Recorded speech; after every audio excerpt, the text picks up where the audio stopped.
Olá, estamos começando mais um Esporte em Debate, um projeto do INTEC das Faculdades INTA.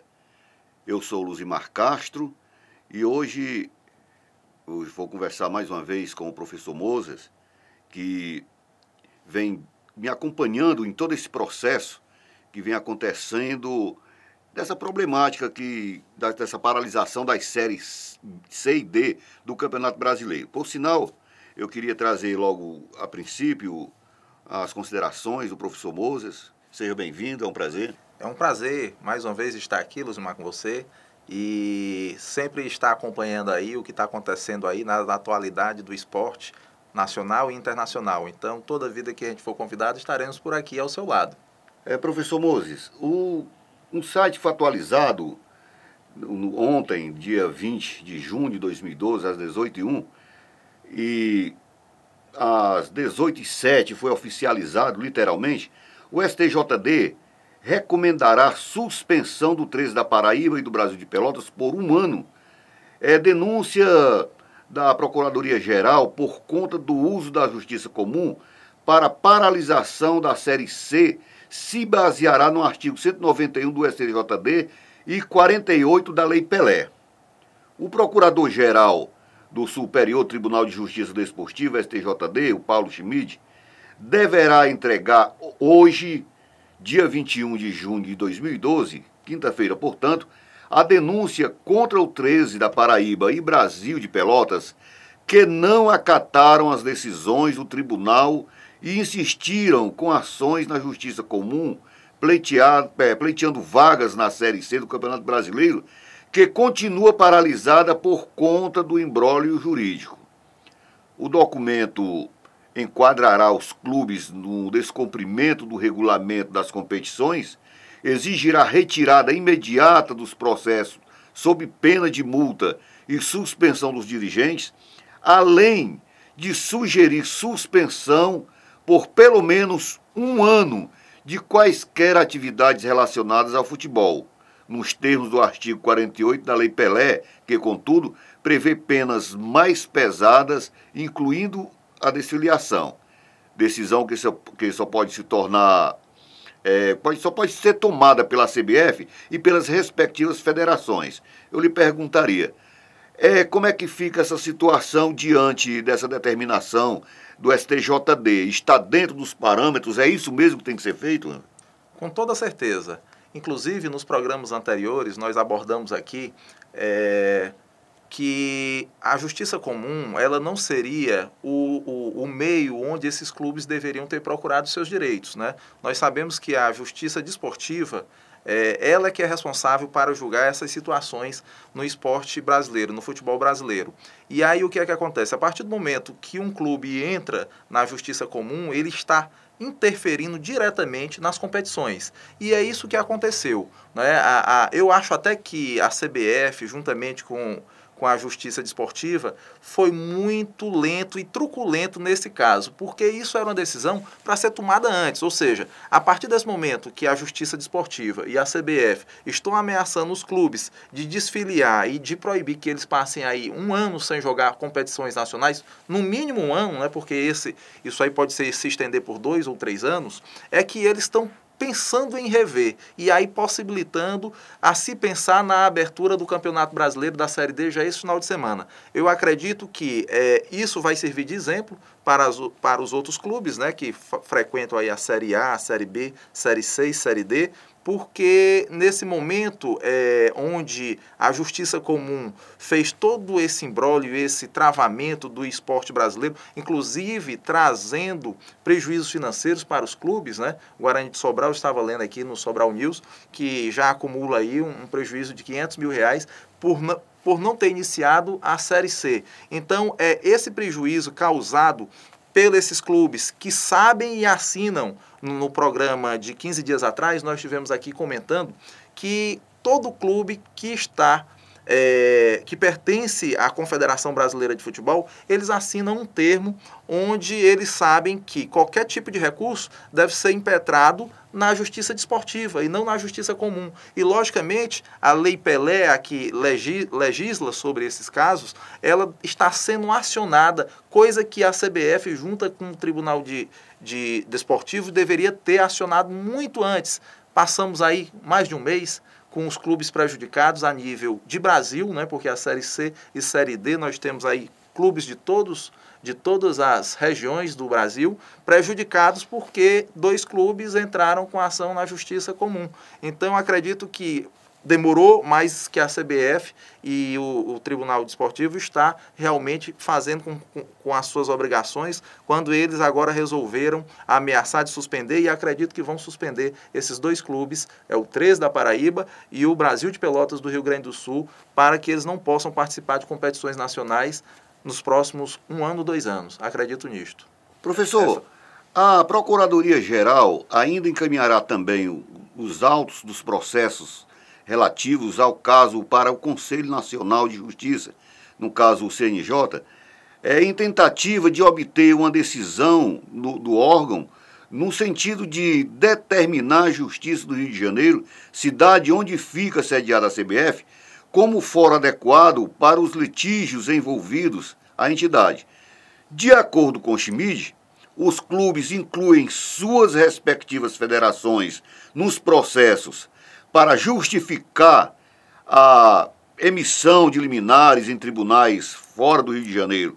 Por isso, pode e pede ao CNJ que avalie a lealdade, que tenha, no caso, uma lealdade processual desses clubes, né? No caso, a Procuradoria afirma que fará um requerimento para que cópias de autos sejam enviadas ao Conselho Nacional de Justiça, e acho que cabe os órgãos avaliar a lealdade processual desses clubes e os procedimentos judiciais que estão sendo adotados. Pelo menos eu vejo dessa forma. Bom, eu concordo com o CNJ. O CNJ está fazendo o que é correto. Quando ele fala em tirar essa questão dos clubes estarem atuando através de liminares em seus estados e concentrar essas liminares e essas decisões lá no estado do Rio de Janeiro, porque lá é a sede da CBF. Se lá é a sede, então o fórum de discussão deve ser lá no Rio de Janeiro, na cidade do Rio de Janeiro. Portanto, o que o CNJ está querendo é apenas que se cumpra um regulamento que em qualquer tipo de contrato deve existir o seu fórum de discussão. A partir do momento que esses clubes que pertencem à Confederação Brasileira de Futebol começam a impetrar, através de liminares, ações contra a CBF, e o fórum da CBF é no Rio de Janeiro, logicamente, isso aí faz com que as suas confederações, as confederações dos estados, elas passem a arbitrar também junto à CBF em favor dos clubes. E às vezes esse clube tem muito prestígio com a confederação local, estadual. E no caso, levando-se e concentrando todas essas informações a nível de Rio de Janeiro, que é a sede do CNJ e da CBF, isso vai acontecer com que essas discussões possam ser melhor debatidas. Logicamente, não chegaríamos nessa situação que nós estamos nesse momento, onde os clubes aí estão sendo prejudicados da Série C e Série D por causa desse imbróglio que foi a justiça comum nesse processo aí que já há mais de 30 dias paralisou o Campeonato Brasileiro da Série C e Série D. Isso significa que cada equipe entrando pelas suas confederações ou pelas suas federações, existe assim uma pluralidade de interpretações e isso dificulta, de uma certa forma, a decisão do problema. Isso quer dizer, professor, que levando tudo para o Rio de Janeiro, onde uma só pessoa analisa, quando eu falo em uma só pessoa, digo o órgão em si, um só órgão, analisa, determina e aí poderá acabar com toda e qualquer discussão que possa vir, que possa gerar em torno disso. Com toda certeza. Se nós pegarmos o exemplo aqui do 13 da Paraíba e do Brasil de Pelotas, o 13 da Paraíba, na Paraíba entrou com recurso lá. O Brasil de Pelotas do Rio Grande do Sul foi lá no Rio Grande do Sul. Logicamente, essa comunicação entre a justiça desportiva desses locais e a própria justiça comum, quem paralisou realmente o campeonato da Série C e Série D, quando eles trouxerem todo esse fórum, toda essa discussão para o Rio de Janeiro, isso facilitará para que as decisões sejam tomadas com mais rapidez, coisa que não aconteceu, né? Então, com esse apelo do CNJ em trazer todas essas decisões para o Rio de Janeiro, eu sou a favor. Por quê? Porque nós vamos ganhar velocidade nessa discussão, as coisas poderão acontecer de uma forma talvez até mais organizada, porque aí você vai concentrar essas informações... Vai ser só um pensamento, né? Um pensamento só. Nós vamos concentrar essas informações em um órgão competente lá no Rio de Janeiro que vai tomar essas decisões para que o futebol brasileiro possa dar continuidade, ou seja, não haja entraves. Pensou se cada estado da federação consegue entrar com a liminar junto à CBF para que paralise o campeonato A, o B, o C ou o D. São 27 estados. Isso é complicado, né? 26 estados mais o Distrito Federal, um total de 27 federações. Então, se você tem esse desmembramento nesse sentido, isso complica para a CBF. Um choque de opiniões. É um choque de opiniões. E aí, a partir do momento que todos esses recursos passem a ser julgados lá no Rio de Janeiro, isso vai dar uma enorme agilidade para as decisões e facilitará com toda certeza para que essas decisões não prejudiquem os campeonatos brasileiros, Série A, Série B, Série C e Série D. Então, isso eu acho que é importante, é uma atitude correta que está sendo tomada pelo CNJ. O procurador-geral explicou que os clubes que persistirem com as ações da Justiça Comum serão enquadrados nos incisos 2º e 3º do artigo 191 do Código Brasileiro de Justiça Desportiva, CBJD, que trata de descumprimento de normas e regulamentos. A pena de multa por descumprimento de 100 a 100 mil reais pode ser acumulada no caso de o tribunal condenar as instituições nos 2 artigos. Schmid explicou que o tribunal determinará um prazo legal para o cumprimento da obrigação de retirada das ações na Justiça Comum. Do contrário, os dirigentes poderão ser suspensos até que isso aconteça. Ele disse ainda que a denúncia solicitará à CBF que aplique punições previstas no seu estatuto e no estatuto da FIFA, se baseando nos termos dos artigos 48 da Lei Pelé e sugerindo como pena a suspensão por pelo menos 1 ano dos clubes envolvidos de qualquer atividade relacionada ao futebol. A Lei Pelé, contudo, prevê pena ainda mais grave no artigo citado, podendo chegar à desfiliação das agremiações, diz o artigo 48, com o objetivo de manter a ordem desportiva, o respeito aos atos amanados de seus poderes internos, poderão ser aplicados pelas entidades de administração do desporto e de prática desportiva as seguintes sanções. Isso é o artigo. 1º, advertência. 2º, censura escrita.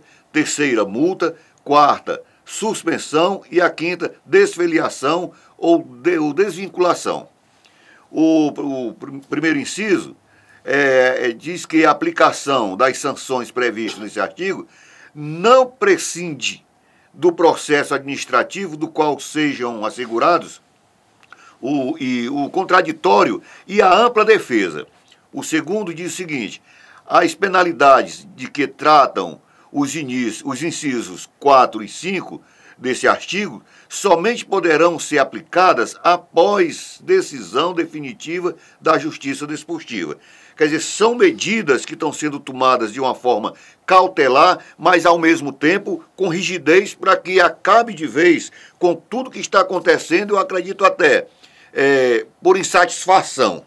Mas você vê lá que quando o Schmid ele fala onde os clubes poderão ainda estar tirando esses recursos da Justiça Comum para que esses clubes não precisem ser penalizados. É interessante que existe esse diálogo entre o STJD, a CBF e esses clubes que estão aí na Série C e na Série D, onde ele abre essa janela. Eu acredito que isso é uma oportunidade. Hoje, quinta-feira, dia 21 de junho, será definido se o STJD punirá ou não esses clubes. Porque a partir do momento que ele diz, olha, veja bem, se eles retirarem as ações, quando ele diz isso quer dizer que ainda existe um processo de construção entre essas entidades e esses clubes, onde eles ainda podem retirar a denúncia na justiça comum para que o Campeonato Brasileiro siga.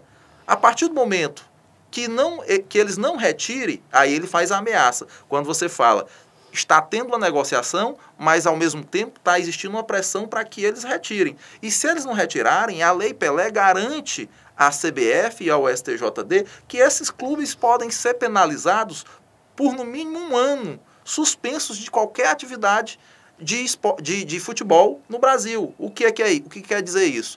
Esses clubes não poderão disputar o campeonato estadual e nem o campeonato nacional. Logicamente, eu acredito que hoje eles estarão, nesse momento eles devem estar em discussão, eles entrarão em acordo para que esses clubes não sejam penalizados, porque eu acredito que os presidentes desses 2 clubes, eles vão utilizar o bom senso. A partir do momento que eles sabem, e lógico que eles já sabiam disso antes, eu até acho que essa medida enérgica poderia ser tomada lá atrás, há 1 mês atrás, quando esse imbróglio todo começou. Por quê? Porque só a partir de agora que eles vêm dizer que a Lei Pelé garante ao STJD e à CBF a exclusão desses clubes do Campeonato Brasileiro. Por que só agora eles fazem isso? Será que os clubes não sabiam disso? Com toda certeza esses clubes sabiam, né? Mas por que eles enfrentaram a CBF e o STJD? Na minha visão, com toda essa articulação, quando o presidente Ricardo Teixeira saiu e o José Maria Marinho assumiu a presidência da CBF, nesse meio tempo, nessa transição, os clubes, eu acho que ganharam força e criaram coragem, inclusive, para ir até a justiça comum, né? E aí, só agora é que eles estão realmente, a CBF junto com a STJD, pressionando para que os clubes tirem a ação, porque se eles não tirarem essa ação, o que é que vai acontecer? Eles vão aí pegar no mínimo gancho de 1 ano sem poder participar dos seus campeonatos estaduais e também do campeonato nacional. Acredito que os presidentes dos 2 clubes, do 13 da Paraíba e do Brasil de Pelotas do Rio Grande do Sul, utilizarão de bom senso e retirarão essas ações, e aí sim nós poderemos ter o início do Campeonato Brasileiro com mais de 45 dias de atraso para as séries C e série D. Agora vamos ao bom da coisa. Com a liberação do STJD, CBF iniciará a série D nesse fim de semana. Entidades confirmam que em seu site oficial sobre como ficará a tabela da competição. Série C segue paralisada em função de ação judicial do 13. O presidente do Superior Tribunal de Justiça Desportiva, o STJD, o Rubens Aprobato, confirmou que revogou, na tarde de ontem, quarta-feira, dia 20 de junho de 2012, a suspensão da Série D do Campeonato Brasileiro, que havia determinado no último dia 23 de maio. A CBF iniciará a competição neste fim de semana, fato que já foi confirmado oficialmente pela entidade, que prometeu ainda punir os clubes que insistem na justiça comum. Aprobato, no caso, afirmou que as ações judiciais de clubes que ainda tentam vagas na Série C em nada interfere na divisão inferior e, por isso, não havia motivo para manter a suspensão. O magistrado tomou a decisão com base em pedido do Santo André, o autor do mandato que garantia, que suspendeu, no caso, os 2 torneios em maio, e também com manifestações oficiais da Procuradoria-Geral do STJD e da CBF. A Série D, inicialmente, deveria ter começado no dia 27 de maio. Em resumo, tendo em vista que não há mais impedimento para a Série D, ou liberação, no caso, ele lá liberou a realização desta competição apenas da Série D. Desde já, imediatamente, em relação à Série C, no caso, ainda não é possível autorização à mesma coisa, porque há ações na Justiça que podem interferir no torneio. Nenhuma das medidas judiciais ainda existem, as medidas existentes altera a Série D.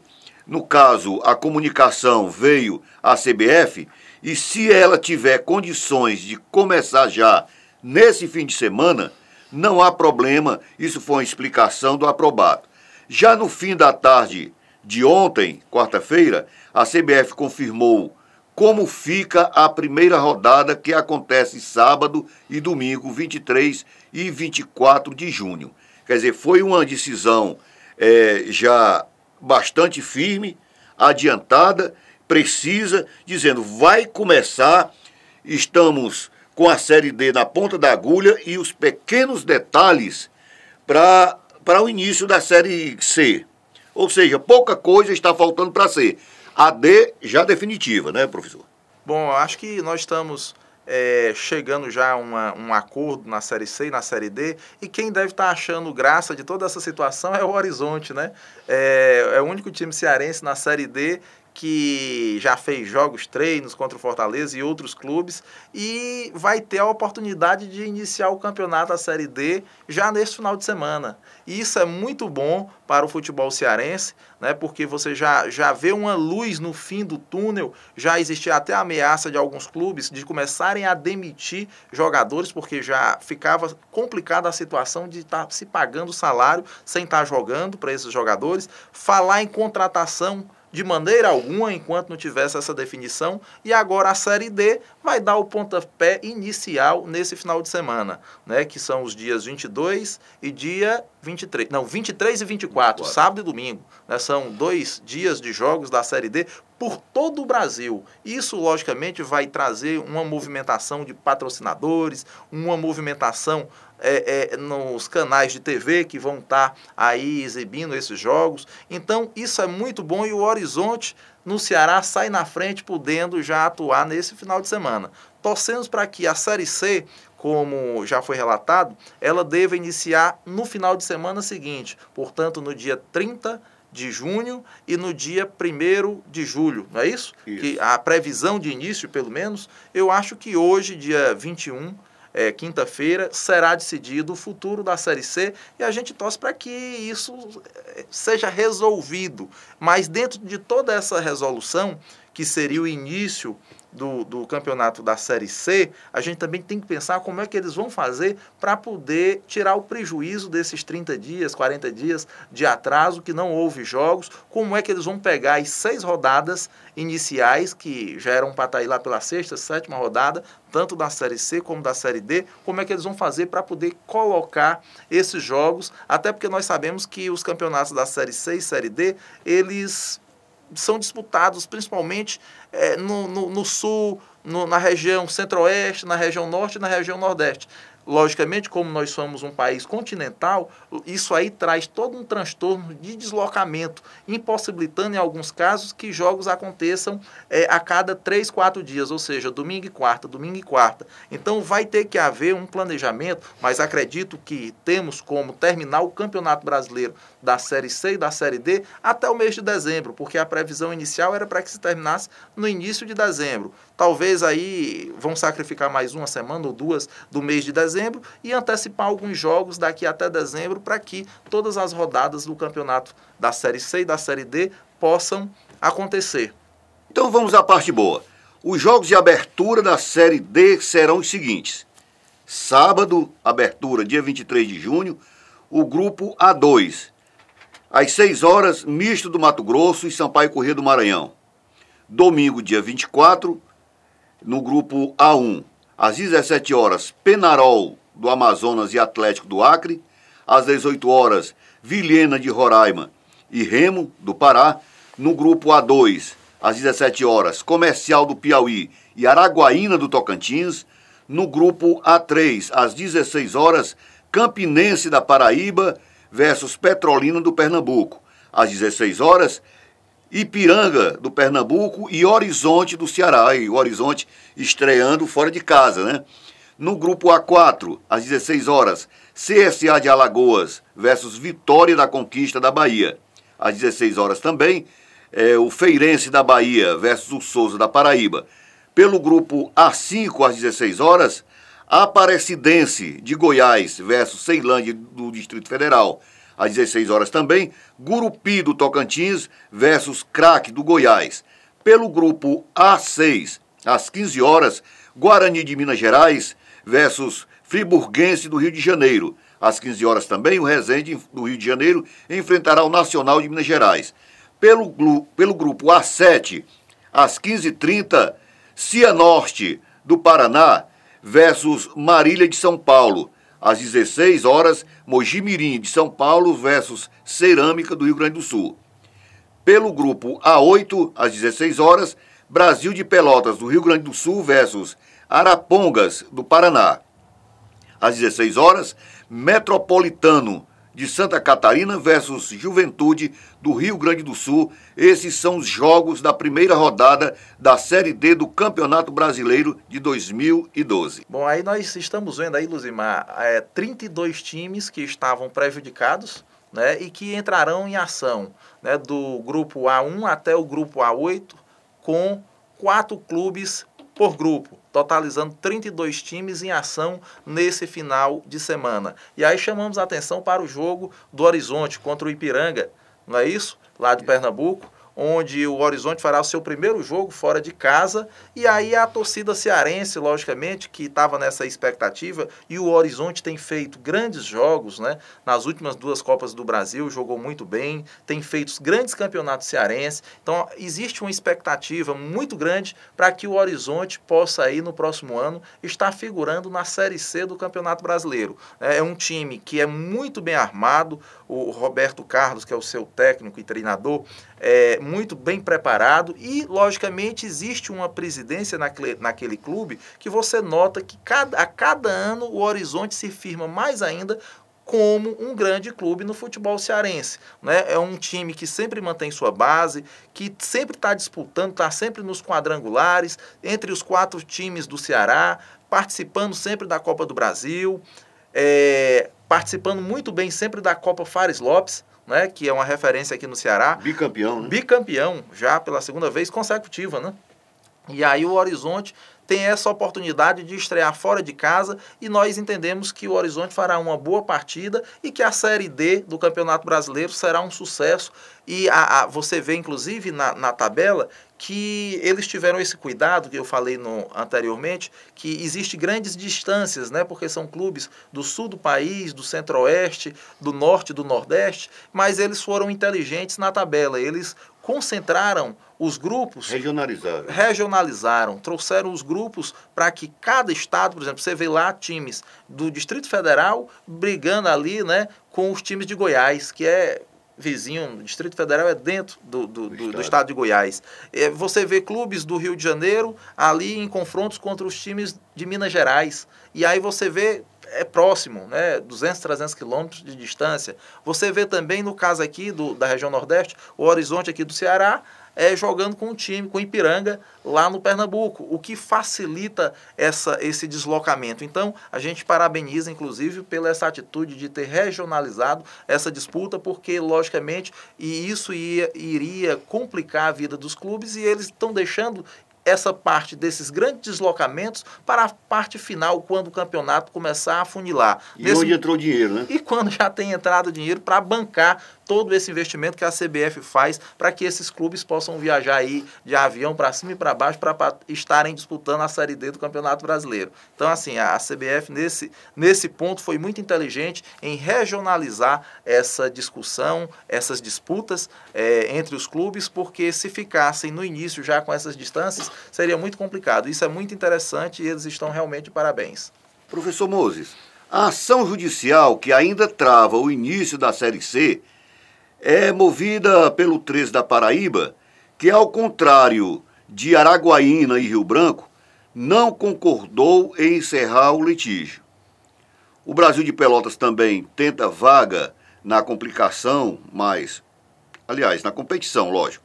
Mas, no momento, não há nenhuma medida que obrigue a CBF a incluir o clube na Série C, como existe em relação ao 13. O Clube Gaúcho informou que não pretende paralisar a competição se ela for iniciada antes que ele consiga reaver o direito de disputar a Série C. Mas persistirá com o processo na Justiça Comum e, se tiver comprovado o seu direito, deverá pedir ressarcimento financeiro à CBF. A entidade, por sua vez, comunicou através do presidente José Maria Marim que tomará todas as medidas para punir os clubes que não acatarem as decisões da Justiça Desportiva. Eu acho que esse impasse aí está sendo um jogo de xadrez, um jogo de paciência. E eu vejo que tudo pode acontecer a qualquer momento. Eu não vejo assim nenhum empecilho para que a Série C não comece no próximo final de semana, professor. Com toda certeza. Existe aí uma disputa, uma queda de braço entre a CBF e os clubes envolvidos na Justiça Comum. Mas como já foi determinado e existe essa pressão para que esses clubes retirem essas ações da Justiça Comum, inclusive com a penalidade de serem excluídos das competições estaduais e nacionais, eu acredito que esse imbróglio da Série C, no outro final de semana, será resolvido, porque esses presidentes desses clubes envolvidos, eles não poderão sustentar a sua tese de resolverem isso através da Justiça Comum, sabendo eles que serão prejudicados através do STJD por usar vamos dizer assim, de um artifício que não está regulamentado quando eles estão confederados à Federação Brasileira de Futebol. E aí o que é que acontece? Se esses clubes continuarem se negando a retirar da Justiça Comum esses processos, isso acarretará que esses clubes possivelmente não participem do campeonato estadual do próximo ano, de seus estados,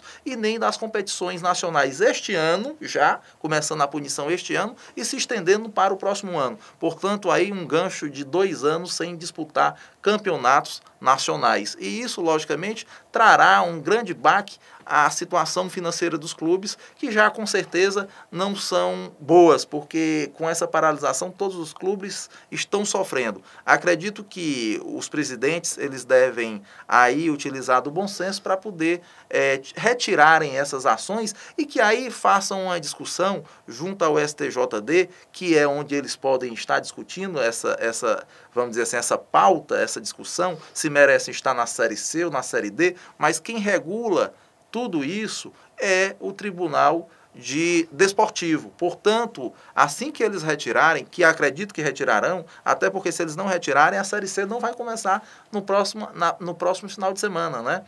No final de junho. Então, acredito que eles estarão retirando e que a Série C poderá ter seu início uma semana depois do início da Série D. É isso que a gente pretende estar comentando aqui na próxima semana, no Esporte em Debate, com essas resoluções da Série C. Hoje à noite, com certeza, os sites já estarão divulgando essa situação e, logicamente, essa discussão se estenderá ainda por mais alguns dias até que a Série C possa ter seu início. Agora vamos falar um pouco da Libertadores.